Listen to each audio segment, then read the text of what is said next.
Hello everyone! Welcome to my YouTube channel. It's me again, Chari TV. For today's vlog, ayan guys, samahan niyo po akong gagawa na naman tayo ng isang dish na lalong magugustuhan po ninyong lahat at talagang pwede po ninyong gawing menu ngayong New Year. Ito yung mga ingredients na ating gagamitin. Meron po tayo ditong ground pork, hotdog, carrots, grated cheese, egg, breadcrumbs, nor seasoning, onion, bell pepper, raisins, sweet pickle release, at syempre ito yung ating salt and pepper to taste. Ayan guys. Alam kong takam na po kayo para malaman kung ano po yung dish na ating lulutuin sa ngayon. Kaya tara, samahan niyo po ako. Simulan na po natin. Ayan guys, meron po tayo ditong isang malinis na bowl. Pag samasamahin lamang po natin ang lahat ng ating mga ingredients. Unahin po natin ditong ilagay yung ating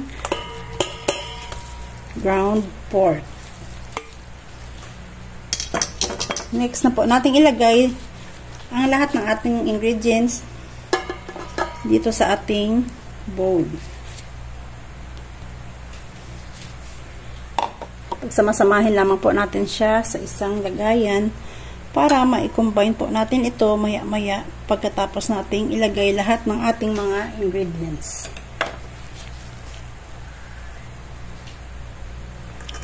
Lagyan natin yung ating raisin,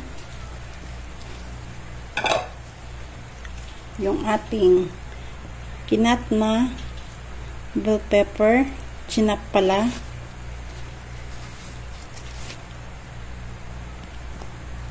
itong ating sweet pickle release, itong ating nor seasoning,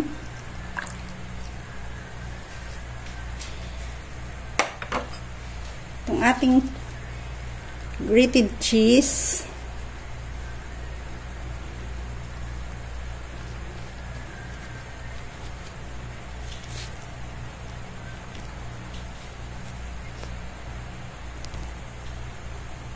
itong ating breadcrumbs.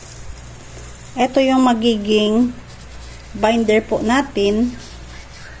Ayan. Maramihan po yung ating ginawa guys dahil marami po tayo ngayong order. Kaya parang isang salangan na lang po. Ayan. Kukumbay na po natin lahat dyan. Next is yung ating salt and pepper. Ayan.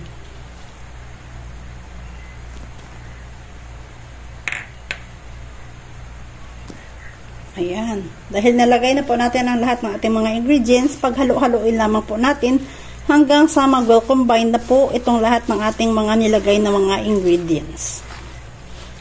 Ayan. Imamash-mash lang po natin siya hanggang sa makombine na po silang lahat. Ayan guys. Paka-colorful po ng kanyang itsura dahil magkakaiba-iba po yung kanyang ingredients. Ayan guys, abangan po ninyo guys habang tayo ay nagmamash dito. Ayan o. Hahaluin natin muna hanggang sa mag-well combine na po ang lahat ng ito. Dahil wala po tayong food processor, kaya mano-mano po nating hahaluin ito lahat. Ayan.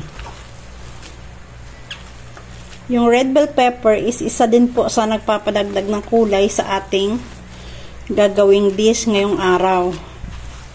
Ayan siya.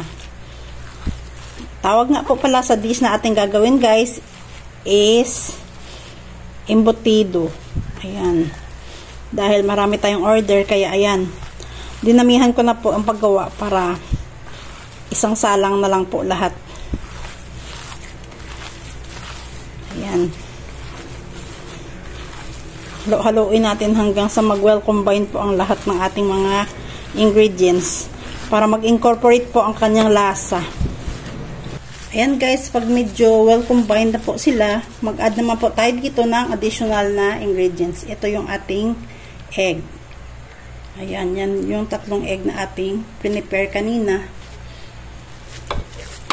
Idadagdag po natin siya dito para lalong sasarap ang ating gagawing embutido. Ayan. Comment down below ka nga sa baba kung taga saang lugar ka para malaman ko kung hanggang saan aabot ang video na ito. Comment down below ka din sa baba kung taga saang lugar ka para ma-shoutout po kita sa sunod na aking video. Ayan guys, imamash-mash lang naman po natin siya hanggang sa mag-combine na po totally ang lahat ng ating mga ingredients. Yan na siya guys, pag ganyan na po yung kanyang itsura, ayan, isisit aside muna natin ito siya dahil gagawin natin ang ating mga next procedure. Ayan. Diba? Magpapakulo muna tayo guys ng ating tubig para mailaga po natin yung ating itlog na ilalagay din sa ating embutido mamaya. Ayan. Dahil hindi pa po siya kumukulo, antayin naman po natin munang kumulo bago natin ilagay dyan yung ating raw na itlog. Ayan guys, dahil kumukulo na yung ating tubig, ilalagay na po natin dito yung ating itlog.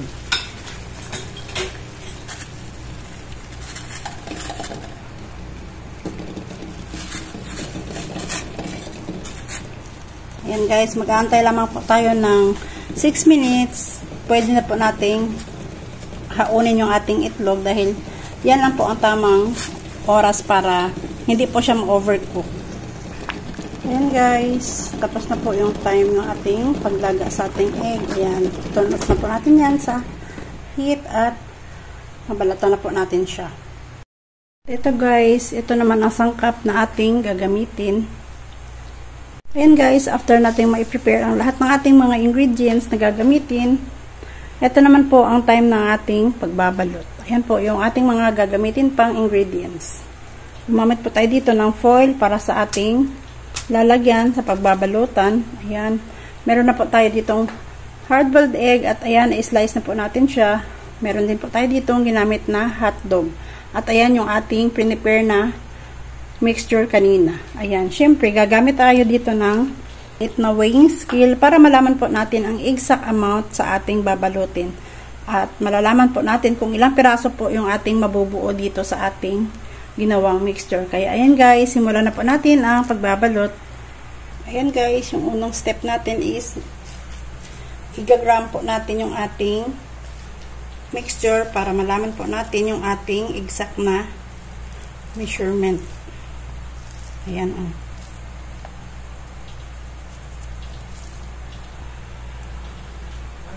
Ayan guys, dahil naigramo na po natin ito kanina kung ilang piraso yung ating magagawa. Ayan. Gagamitin natin itong weighing scale para exact po yung measurement sa bawat balot. Ayan.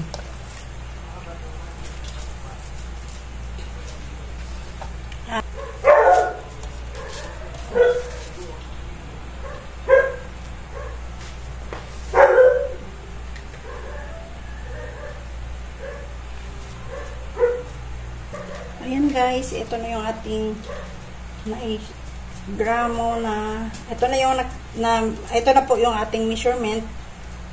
Ayan, lalagay na natin dito yung ating mga ingredients para lalo pong gaganda ang kanyang itsura. Next naman is maglalagay naman tayo dito ng sliced egg. Ayan guys, pagkakasyahin na lang po natin siya para maganda po ang kanyang kalalabasan kapag ito ay na-slice na po natin. Next naman is i-roll natin ito na nalagay po sa gitna yung ating lahat ng mga ingredients. Ayan na siya guys, na-roll na po natin siya. Kailangan guys, make sure na matatakpan po talaga yung lahat ng ingredients na nilagay natin sa gitna. Next is i-roll naman natin ito na magiging cylinder size na po siya.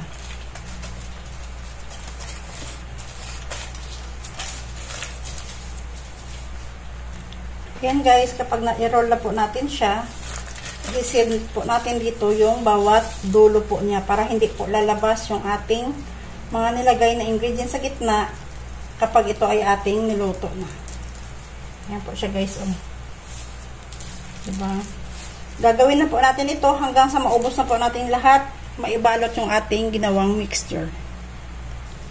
Ayan guys, tapos na po tayo sa pagbabalot ng ating embutido. Ngayon naman ay isasalang na naman po natin ito sa steamer at iluluto.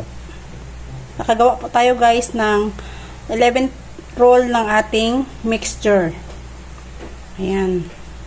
Ayan guys, yung next natin gagawin, isi-steam naman natin ito for 1 hour para maluto po ng dahan-dahan ang kanyang laman. Dahil hindi po siya pwedeng biglain sa sobrang init ng apoy dahil baka hindi po balance ang pagkakaluto po sa kanya. Kaya ayan guys, nagsalang na po tayo dito dahil medyo late na po para hindi na po tayo abutan ng mahabang oras. Kaya ayan guys, papakita ko sa inyo mamaya pagkatapos na natin itong ma-steam. Ayan guys, after natin itong mailuto ng halos 1 oras, ayan na siya. Na po siya. Ayan guys, gagawin lamang po natin yan in the same process hanggang sa mailuto natin lahat ng ating mga naibalot na mixture.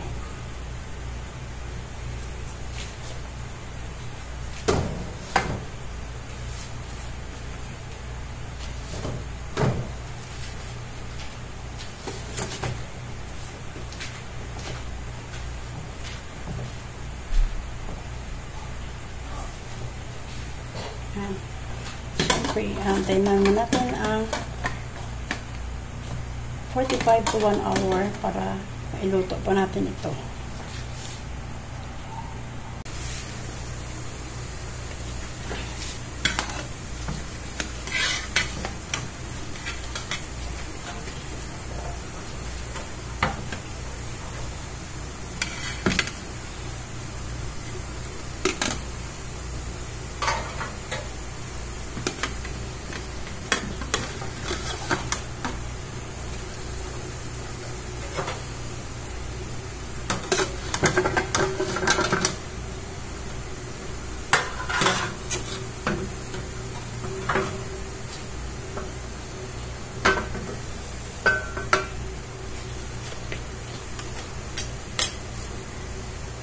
Ayan guys, ganyan na po ang kanyang itsura at tapos na po ito nating mailuto sa ating steamer. Ayan, i-rest muna natin ito para masubukan po natin at maipakita sa inyo ang kanyang itsura. Ayan guys.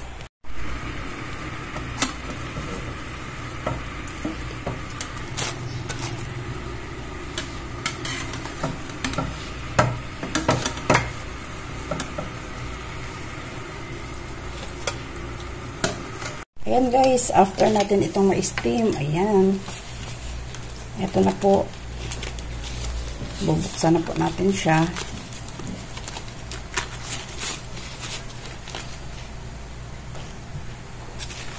Dahil ipapakita natin sa inyo ang itsura ng ating ginawang embutido.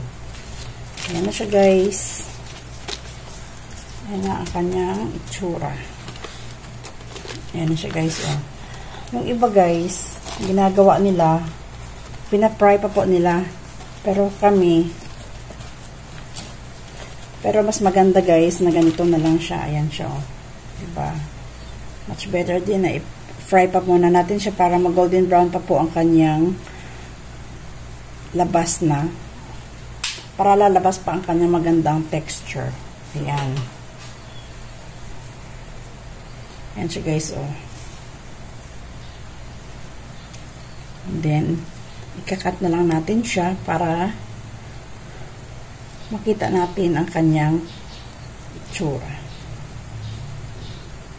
Makita natin sa loob kung ano ang kanyang itsura. Ayan. Para mas makita na po ninyo. Ayan siya, guys. Ayan.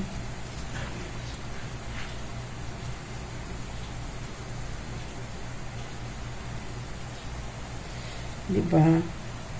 Tsura pa lang. Sarap na sarap na.